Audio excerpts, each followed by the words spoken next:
Hello guys, आज है 1 अप्रैल। तो जैसा मैंने आप लोगों को कहा था कि 1 अप्रैल से मैं आप लोग के ऑनलाइन क्लासेस लेना स्टार्ट कर दूंगा। तो आज से हम लोग ऑनलाइन क्लासेस स्टार्ट कर रहे हैं एमसीक्यू, असर्शन रीजनिंग और केस स्टडीज पे। तो सबसे पहले मैं आप लोग को विश करता हूँ, आप लोग क्लास 9 से अभी 10 में आए हो, तो नया साल आप लोग के लिए, नया सेशन। तो मैं कोशिश करूंगा आप लोग का ये जो नया सेशन है इसमें मैथ्स की जर्नी काफी इजी हो जाए। तो लेट्स स्टार्ट, हम लोग स्टार्ट करते हैं आज एमसीक्यू। हाँ जी, ओके, रेडी। तो स्टार्ट करते हैं। आप लोग को कहीं पर भी कोई डाउट हो तो आप लोग मेरे को कमेंट्स में बता देना। नेक्स्ट वीडियो में मैं उस टॉपिक को फिर से कंटिन्यू करूंगा, ठीक है। तो चलते हैं। हमारा सबसे पहला सवाल, the product of a non zero rational and an irrational number is what. तो एक नॉन जीरो रैशनल नंबर लेना है और एक इरेशनल नंबर लेना है, और इनको प्रोडक्ट करने से क्या बनेगा। चार ऑप्शन है आपके पास, always irrational, always rational, rational और irrational, and next is one. Okay, देखते हैं। तो सबसे पहले मैं आप लोग को थोड़ा सा बेसिक क्लियर करवा देता हूं। देखो, मैं चैप्टर पूरा चैप्टर एक्सप्लेन नहीं कर रहा हूं। आप लोग को लगेगा कि बिना चैप्टर एक्सप्लेन किए एमसीक्यू में डायरेक्ट आ गया, तो टेंशन मत लेना। एक तो पहली बात, ये चैप्टर का वीडियो मेरे चैनल में ऑलरेडी है, तो इसलिए मैं चैप्टर को एक्सप्लेन बिगिनिंग से नहीं कर रहा हूं। बट जो भी क्वेश्चन मैं आपको समझाऊंगा उसका डेप्थ तक आप लोग को पूरा क्लियर करवा दूंगा। जो बेसिक उसका कंसेप्ट है वो मैं आपको क्लियर करवा दूंगा, इसलिए हर क्वेश्चन में आपको कोई चिंता करने की बात नहीं है। तो जैसे हम लोग यहाँ देख रहे हैं, यहाँ दो टाइप का नंबर है, रैशनल एंड इरेशनल। ये सारी चीजें क्या होती है पहले हम लोग इस चीज को समझ लेते हैं, ठीक है।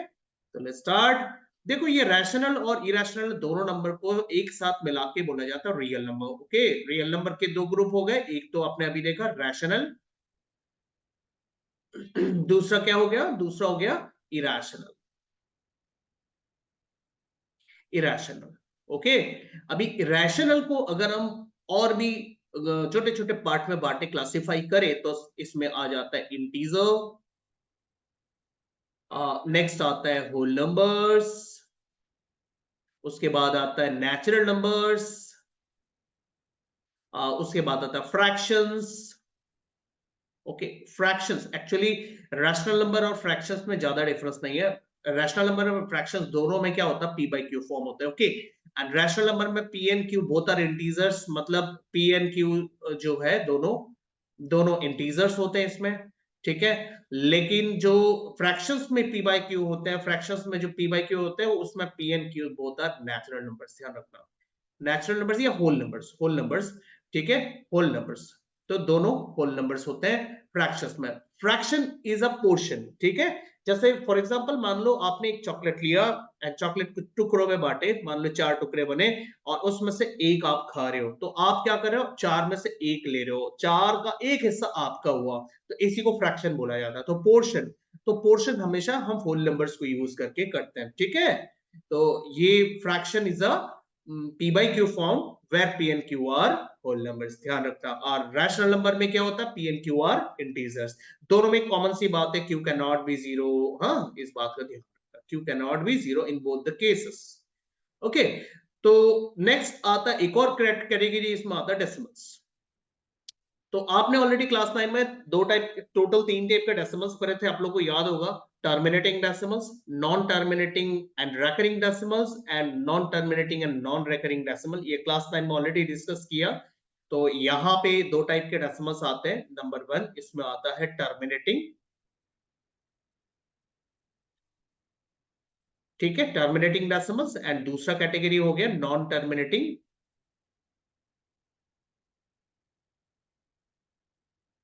Non terminating and non, sorry मैं क्या लिख रहा हूं, नॉन रेकरिंग एंड रेकरिंग, ठीक है। ये दो टाइप के डेसिमल्स रैशनल नंबर में आते हैं। एंड नेक्स्ट इरेशनल में अगर हम देखें, सबसे पहले आता है पाई। अब पाई का वैल्यू आपने पढ़ा है 22/7। अब आपके माइंड में डाउट हो सकता है कि भाई 22/7 तो पी बाई क्यू फॉर्म है, फिर पी बाई क्यू इरेशनल कैसे हुआ, पी बाई क्यू तो रैशनल होता है। तो यस, बात सही है।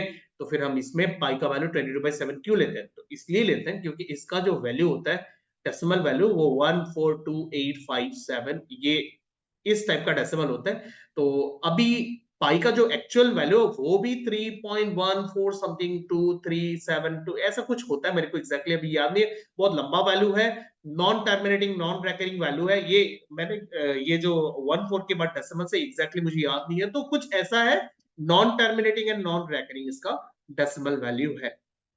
ठीक है, 1 मिनट मैं आपको एग्जैक्टली बताता हूं ये पाई के जो वैल्यूज है। ठीक है, 1 मिनट 1 मिनट 1 मिनट।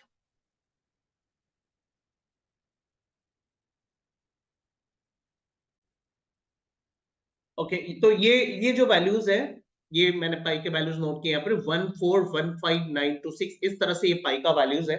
तो अभी यहाँ पे आप जब कोई भी सम करने के दौरान मतलब कोई भी वैल्यू लेते हो डेसिमल का वैल्यू, तो ज्यादातर हम लोग क्या करते हैं, डेसिमल के बाद 2 या 3 डिजिट तक यूज करते हैं। तो अगर आप यहाँ पर देखोगे जो पाई का एक्चुअल वैल्यू में डेसिमल के बाद 2 डिजिट का वैल्यू है 14, वही 22/7 का भी वैल्यू है डेसिमल के बाद 14। इसलिए ये जो 3.14 अगर 22/7 से आया हो या हमने डायरेक्ट लिखा, उससे क्या फर्क पड़ने वाला है।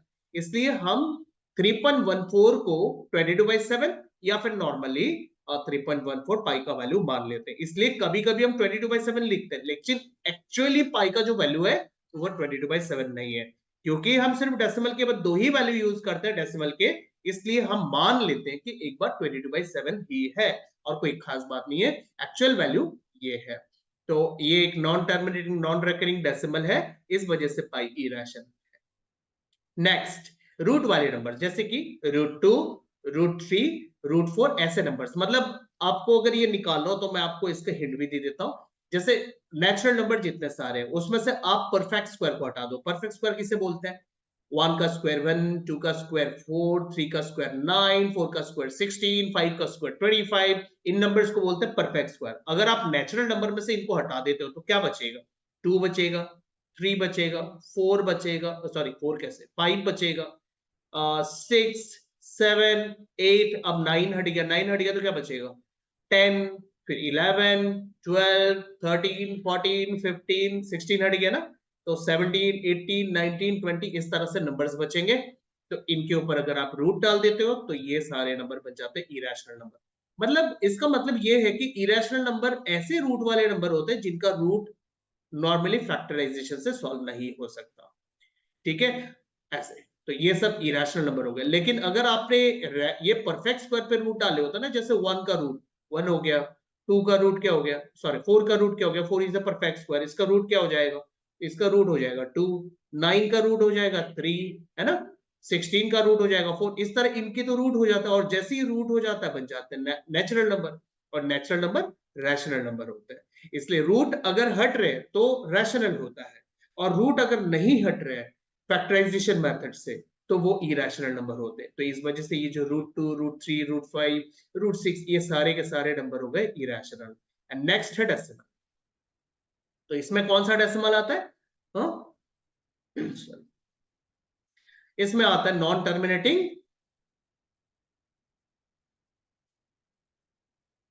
एंड नॉन रेकरिंग, याद रखना ये वाले डेसिमल। इसका मतलब जैसे मान लो 2.1263456 डॉट डॉट, मतलब ये जो डॉट डॉट डॉट डाले इसका मतलब है नॉन टर्मिनेटिंग, ये फिनिश नहीं होगा।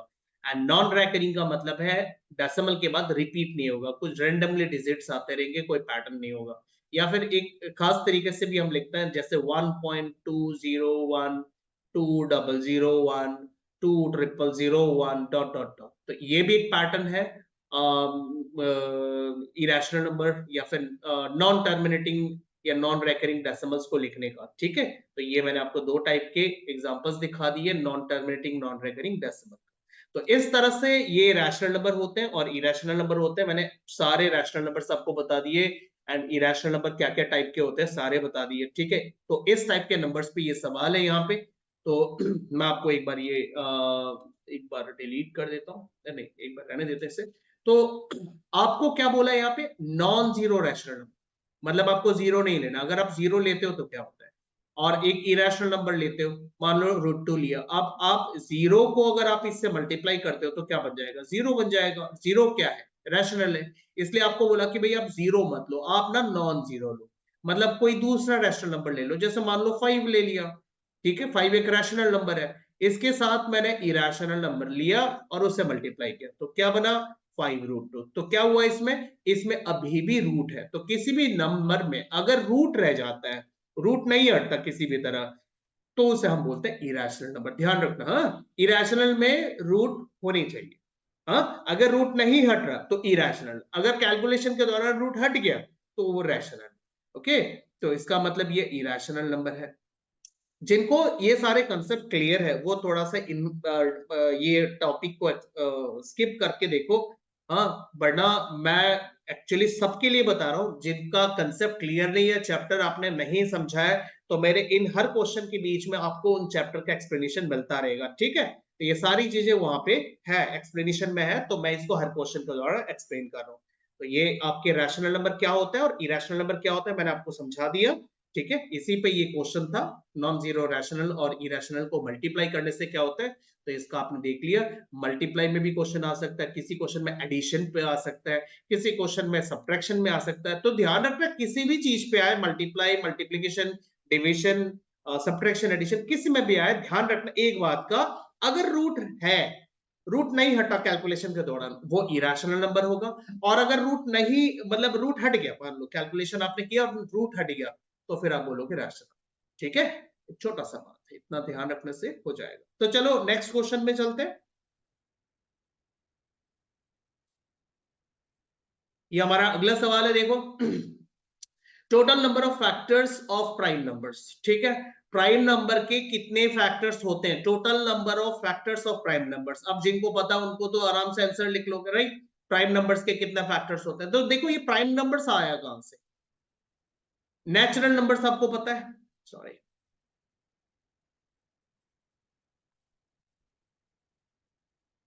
नेचुरल नंबर सबको पता है। नेचुरल नंबर की क्लासिफिकेशन अगर हम करें तो इसमें दो क्लासिफिकेशन आता है, एक आता है प्राइम नंबर एंड दूसरा आता है कंपोजिट नंबर, ठीक है। कंपोजिट नंबर, तो प्राइम नंबर ऐसे नंबर्स होते हैं जो 1 के टेबल में आते हैं और खुद के टेबल में आते हैं, ठीक है। और कंपोजिट नंबर ऐसे होते हैं जो 1 के टेबल में भी आता है और इटसेल्फ अपने टेबल में भी आता है, ठीक है, और अदर्स के टेबल में भी आता है। ध्यान रखना, फॉर एग्जाम्पल मान लो मैं लेता हूं 1, तो 1 तो एक ही टेबल में आता है, 1 की टेबल में आता है, तो 1 ना तो प्राइम नंबर है ना तो कंपोजिट है, क्योंकि देखो प्राइम के लिए कम से कम दो तो होना चाहिए, एक 1 एक खुद, लेकिन ये तो सिर्फ 1 की ही आता है, तो एक ही टेबल में आने से प्राइम नंबर नहीं बोल सकते। कंपोजिट क्या है, कम से कम तीन तीन टेबल में आना चाहिए, 1 के टेबल में, खुद के टेबल में नंबर आना चाहिए और किसी और के टेबल में भी आना चाहिए, तो इसलिए 1 ना तो कंपोजिट है। तो 1 एक ऐसा नंबर है जो प्राइम भी नहीं होता, कंपोजिट भी नहीं होता, तो फिर प्राइम नंबर क्या है, जैसे कि 2। अब 2 किसके टेबल में आता है, 1 के टेबल में आता है, 2 के टेबल में आता है। 3 प्राइम नंबर है क्योंकि ये 1 के टेबल में आता है, 3 के टेबल में आता है। अब 4 किसके टेबल में आता है, 1 के टेबल में, 2 के टेबल में, 4 के, तीन टेबल में आ गया ना, तो ये कंपोजिट हो गया। 5, तो 5 किसके टेबल में आया, 1 के टेबल में आ गया और 5 के टेबल में आ गया, दो टेबल में आने से प्राइम। 6 की बात करें तो 6 1 के टेबल में, 2 के टेबल में, 3 के टेबल में, 6 के टेबल में, चार टेबल में आ रहा है कंपोजिट।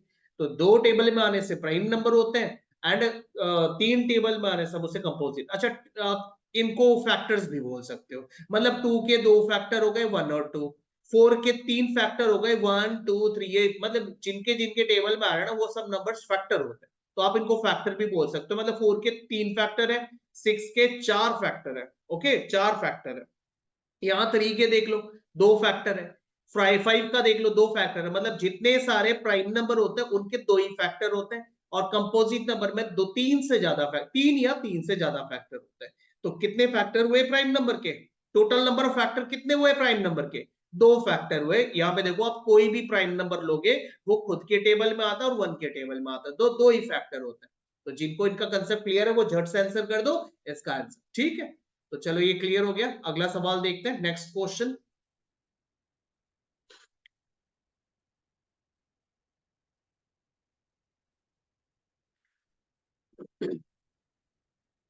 अगला question, HCF and LCM of 12 21 15। तो हमें इन तीन नंबर पे एचसीएफ और एलसीएम निकालना है, ठीक है। तो मैं आप लोग को आज एक नया कंसेप्ट सिखा रहा हूँ इनका एचसीएफ और एलसीएम निकालने के लिए। आप लोग को पता भी होगा और आप लोग को इसके अलग अलग रूल भी पता होंगे, बट मैं एक ऐसा मेथड दिखा रहा हूँ जो क्लास 10 में बेसिकली यूज किया जाता है और उस पे बेस्ड कई सारे क्वेश्चंस एमसीक्यू में पूछे जाते हैं। ठीक है, वही मेथड आप लोगों को दिखा रहा हूँ। तो यहां पर अगर मैं 12 को प्राइम फैक्टराइज करूं, ध्यान रखना प्राइम फैक्टराइज किसे बोलते हैं, इस तरह से हम प्राइम नंबर से जब डिवाइड करते हैं, 2 से 12 को डिवाइड किया 6 आ गया, फिर 2 से डिवाइड किया 3 आ गया। तो जब आप प्राइम नंबर से डिवाइड करते हो उसे बोलते हैं प्राइम फैक्टराइज। तो 2 कितने सारे मिले, 2 मिले, तो आप इसे ऐसे लिखोगे 2 स्क्वायर लिखोगे। 3 कितने हैं, एक ही है, 3 सिंगल है। उसी तरह 21 को अगर हम फैक्टराइज करें तो हमें मिलेगा क्या, 3 मिलेगा और 7 मिलेगा, राइट, 3 7 से 21। 15 को फैक्टराइज करें तो क्या मिलेगा, 3 मिलेगा, 5 मिलेगा, राइट। अच्छा, अब अपना यहाँ पे एचसीएफ का एक रूल नोट कर लो, याद कर लेना इसको। एचसीएफ तो इसमें बोला जाता है the product of common factors. Note कर लेना, product of common factors with minimum power. Okay, minimum power ध्यान रखना। Product of common factors with minimum power. तो अगर हम यहाँ पे देखें कौन सा फैक्टर कॉमन है, ये 3 इधर भी है, इधर भी है, इधर भी, ये वाला फैक्टर सब में कॉमन है। और कोई फैक्टर है जो सब में है, नहीं है, तो एक ही फैक्टर है और इसका पावर क्या है, मिनिमम, तो सब में तो पावर 1 है, राइट। एंड यहाँ पे हमने क्या बोला, प्रोडक्ट। अब प्रोडक्ट कब करते हैं, प्रोडक्ट तो तभी करते हैं ना जब कॉमन फैक्टर एक से ज्यादा हो। तो यहाँ तो एक ही कॉमन फैक्टर है, अगर मान लो एक और कॉमन फैक्टर हमें कुछ मिल जाता है इनमें जो सब में था, तब आप उसको भी लेते और उसको तब 3 के साथ मल्टीप्लाई करते। लेकिन यहाँ सिंस एक ही कॉमन फैक्टर है तब तो प्रोडक्ट का बात ही नहीं आता इसमें। ठीक है, अब पावर हमें क्या देखना है, मिनिमम देखना। 3 पे क्या पावर चल रहा है, 1 चल रहा है, तो हम पावर 1 ही लेंगे। तो 3 क्या हो गया, एचसीएफ हो गया। उसी तरह एलसीएम की बात करते हैं तो एलसीएम का भी आप नोट कर लो क्या होता है, the product of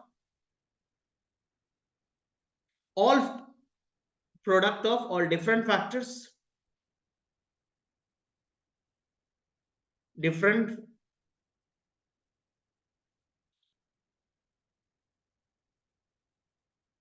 factors with maximum power, with maximum power. Okay, तो product of all different factors with maximum power. तो यहां पर हम देखते हैं क्या क्या फैक्टर, जितने सारे फैक्टर है सारे फैक्टर्स लिख दो। हाँ, किसी फैक्टर को डबल टाइम मतलब आप सारे फैक्टर डिफरेंट वाले लिखो। जैसे इसमें क्या क्या फैक्टर है, 2 है, उस प्रोडक्ट, हाँ ध्यान रखना प्रोडक्ट। तो अगला फैक्टर क्या है, 3 है, अगला फैक्टर क्या 5 है, अगला फैक्टर क्या 7 है। तो इस तरह से आप सारे फैक्टर लिखो, सारे डिफरेंट फैक्टर्स नोट करो। यहाँ पे किसी फैक्टर को रिपीट मत लिखना। अब 3 यहाँ पे 3 बार है तो आप 3 बार मत लिखो, हर फैक्टर को आप सिंगल सिंगल टाइम लिखो। उसके बाद क्या लिखा हुआ है, मैक्सिमम पावर डालो। अब 2 का मैक्सिमम पावर क्या है, तो 2 का मैक्सिमम पावर स्क्वायर है तो स्क्वायर लगाओ। 3 का मैक्सिमम पावर 1 है, 7 का पावर 1 है, 5 का पावर 1 है, तो बाकी सब में पावर 1 रहने दो। एंड देन आप इनको मल्टीप्लाई कर लो। तो मल्टीप्लाई करने से आ रहे इसमें 5 2 10 एंड 7 3 21 एंड 21 into 2 मैंने कैसे किया मैं एक बार आपको एक्सप्लेन कर देता हूँ। मैंने यहाँ से 2 लिया और 5 लिया तो 10 आ गया, और एक 2 बचा हुआ है उसके साथ बाकी नंबर्स को ले लिया। ठीक है, 2 2 है ना, तो यहाँ पे बन गया कितना 42। 42 10 से कितना हुआ, अब इन दोनों को मल्टीप्लाई कर दो तो 420। तो इस तरह से मैंने 5 के साथ एक 2 लिया एंड बाकी सारे नंबर को अलग कर लिया, तो 420 आंसर आ गया। तो एलसीएम निकल गया 420, एचसीएफ निकल गया 3। ठीक है, तो मेरे को एक्सप्लेनेशन में टाइम लग रहा है बट बहुत ही सिंपल सा चीज है। एचसीएफ और एलसीएम का जो ये रूल है आप याद रख लेना, आराम से आपको एचसीएफ और एलसीएम मिल जाएंगे और फिर आप उसका जवाब दे देना। ये ऑप्शन सी देखो, एचसीएफ 3 है और एलसीएम 420 है। चलो नेक्स्ट क्वेश्चन में चलते हैं। आई होप क्लियर हो रहा है। ठीक है, अगर अच्छा लग रहा है एक्सप्लेनेशन तो लाइक लगाने का है। ठीक है, और अगर आप लोग को नहीं समझ में आ रहा है, डाउट है किसी भी चीज पे, तो आप मेरे को कमेंट में बता देना, मैं नेक्स्ट क्लास के वीडियो में उस चीज को ऐड कर दूंगा। ओके, चलो आगे बढ़ते हैं। चलो अगला सवाल है, for some integer m every even integer is of the form this. तो आपको क्या बोला इसमें कि भाई m क्या है, m कुछ भी एक इंटीजर हो सकता है, right, and every even integer is of the form. तो आपको क्या चाहिए, आपको चाहिए इवन इंटीजर। अब आपको पता है कि इवन नंबर ना सिर्फ 2 की टेबल में आता है, 2 1 2, 2 2 4, 2 3 6 है, राइट। 2 के टेबल में हमेशा इवन नंबर आता है, कभी हमेशा जितने सारे नंबर आएंगे सब इवन ही मिलेंगे 2 के टेबल में, और कोई टेबल ऐसा नहीं होता जिसमें सारे इवन नंबर। अब बोलोगे 4 का टेबल, तो एक्चुअली 4 भी ना 2 का ही टेबल से आया हुआ है, मतलब 2 के टेबल में जितने सारे नंबर्स आते हैं वो सारे नंबर्स 4 के भी टेबल में आते हैं, ठीक है। तो इसलिए इवन नंबर जो होता है 2 के टेबल में आता है, मतलब सीधा बात 2 इंटू समथिंग। समथिंग में क्या आता है, समथिंग में आता है 1 2 3 4, तो ये सब क्या है, ये सब इंटीजर है, इसलिए। और यहाँ पे इंटीजर को क्या बोला गया, एम बोला गया, तो हम क्या बोलेंगे 2 इंटू एम बोलेंगे, तो क्या बनाइए 2m। तो इसलिए सारे इवन नंबर जो होते हैं ना वो 2m के फॉर्म में होते हैं, इसलिए यहाँ पे option number C. Okay, clear, आगे बढ़ते हैं। अगला सवाल, the HCF of two numbers is 5 and their product is 150, then their LCM is 30। तो ये असर्शन रीजनिंग का सवाल है। तो यहाँ पे ये क्या बोला जा रहा है, HCF of two number is 5, तो हम टू नंबर्स को ए और बी ले लेते हैं। तो HCF of A and B is 5 and their product is 150। तो प्रोडक्ट को P ले लेते हैं, किसका, उन दोनों नंबर्स का प्रोडक्ट 150 है। अब हमें चेक करने बोला है कि भाई एलसीएम कितना है इन दोनों का, इनका एलसीएम क्या 30 है। तो हम यहाँ पे एक रिलेशन को यूज करते हैं, HCF शॉर्टकट में लिख रहा हूं थोड़ा, into LCM of two numbers is equals to product of two numbers, right? आप प्रोडक्ट ऑफ टू नंबर्स को सिंपली a इंटू बी भी लिख सकते हो। तो ये रिलेशन है HCF into LCM equals to product of two numbers. यहाँ पे आप वैल्यूज वगैरह डालो, HCF 5 दिया हुआ है, ये रहा HCF आपको कितना दिया 5, तो यहाँ पे 5 लगाओ। और एलसीएम हमें चेक करना है, सो हम अभी एलसीएम नहीं डालेंगे, खुद निकालेंगे एलसीएम, देखते हैं कितना निकलता है। And product of two number is what 150, तो यहाँ पे लगा दो 150। अब इस 5 से 150 को डिवाइड करने से आपको एलसीएम मिल जाए। So LCM of two number is what 150 by 5 is 30, तो देखो निकल गया, राइट। हाँ, ये 5 यहाँ मल्टीप्लाई हो रहा है, अदर साइड ले जाओगे तो डिवाइड हो जाएगा, 150 को 5 से डिवाइड कर दो आपको 30 मिलेगा। तो यस, असर्शन सही है, असर्शन सही है। नेक्स्ट देखते हैं रीजन में क्या लिखा, for any two positive integer a and b HCF plus LCM equal to a into b। जी नहीं, गलत है, HCF प्लस एलसीएम नहीं होता, HCF इंटू एलसीएम होता है, ये प्रोडक्ट होते हैं, प्लस नहीं होते। तो इन्होंने यहाँ पे गलती बताया है, HCF प्लस एलसीएम इनका गलती है, ठीक है, इन्होंने प्लस किया है, जबकि रूल के हिसाब से HCF मल्टीप्लाई एलसीएम होता है, और यहाँ पे भी मल्टीप्लाई है प्रोडक्ट ऑफ टू नंबर्स। तो ये गलत है, गलत रीजन है, असर्शन सही है, रीजन गलत है। तो ये ऑप्शन आप देखो, ऑप्शन सी में असर्शन सही है, ट्रू है, रीजन फॉल्स है, तो ऑप्शन सी। ओके, तो कैसा लगा आप लोग को एक्सप्लेनेशन, मेरे को बताना, ठीक है। आप लोग को आज का क्लास कैसा लगा, आप लोग को समझ में आया कि नहीं आया। अगर कोई चीज नहीं समझ में आया तो आप लोग कमेंट में बताना, और आप लोग के जो भी डाउट्स होगा मैं नेक्स्ट वीडियो में क्लियर करूंगा।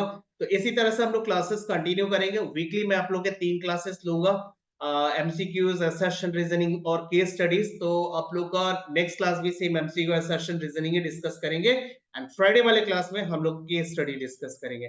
तो आप लोग मेरे साथ बने रहना, वीडियो को लाइक करना अच्छा लगे तो, और अच्छा ना लगे तो भी लाइक करना। समझ में आया क्या? तो चले नेक्स्ट क्लास मिलते हैं, नेक्स्ट क्लास वेडनेसडे को 8 बजे रेडी रहना। ये वीडियो 8 बजे ही आएगा, अभी इनिशियली तो मैं रिकॉर्डेड वीडियो दे रहा हूँ, बट आप लोगों का पार्टिसिपेशन अगर अच्छा रहा तो मैं लाइव क्लासेस भी स्टार्ट करूंगा। तो चलो आज के लिए इतना ही करते हैं, बाय बाय।